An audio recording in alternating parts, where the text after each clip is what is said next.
আসসালামু আলাইকুম বন্ধুরা, আজকে আমি নিয়ে চলে আসলাম আবারও একটি নতুন রেসিপি, আনারসের চাটনি।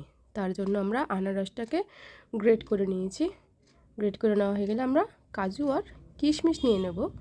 তারপর আমরা নিয়ে নেব দেখতে সুন্দরের জন্য অল্প একটু চেরি, এক ফালি লেবু এবং কুচনো আনারস, এবং নেব চিনি। কড়াইটা গরম করে নিই, তার মধ্যে আমি গ্রেট করা আনারসটা দিয়ে দেব। গ্রেট করা আনারসটা ভালো করে নাড়াচাড়া করে ফুটে উঠবে তখন আমি এখানে একটু অল্প জল দিয়ে দেবো সিদ্ধ করার জন্য। এটাকে সিদ্ধ হয়ে গেলে তার মধ্যে আমি দিয়ে দেবো অল্প একটু বিট লবণ। বিট লবণ দিয়ে আমি আবারও জল দেবো। আমি অল্প একটু লবণ দিয়ে দেবো।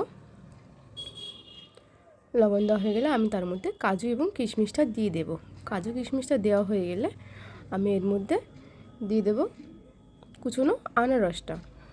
কুচনো আনারসটা দিলে আমাদের মুখে পড়বে, খেতে ভালো লাগবে, তাই আমি কুচনো আনারসটা দিয়েছি।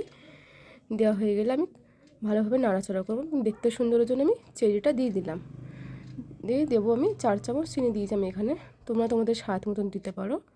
সিদ্ধ হয়ে গেলে আমার রেসিপিটা রেডি হয়ে গেছে। দেখো, খুবই সুন্দর হয়েছে রেসিপিটা। তোমরা বাড়িতে প্রত্যেকে ট্রাই করবে এবং সবাই জানাবে কেমন হয়েছে। অসাধারণ আনারসের চাটনি। উপর দিয়ে আমি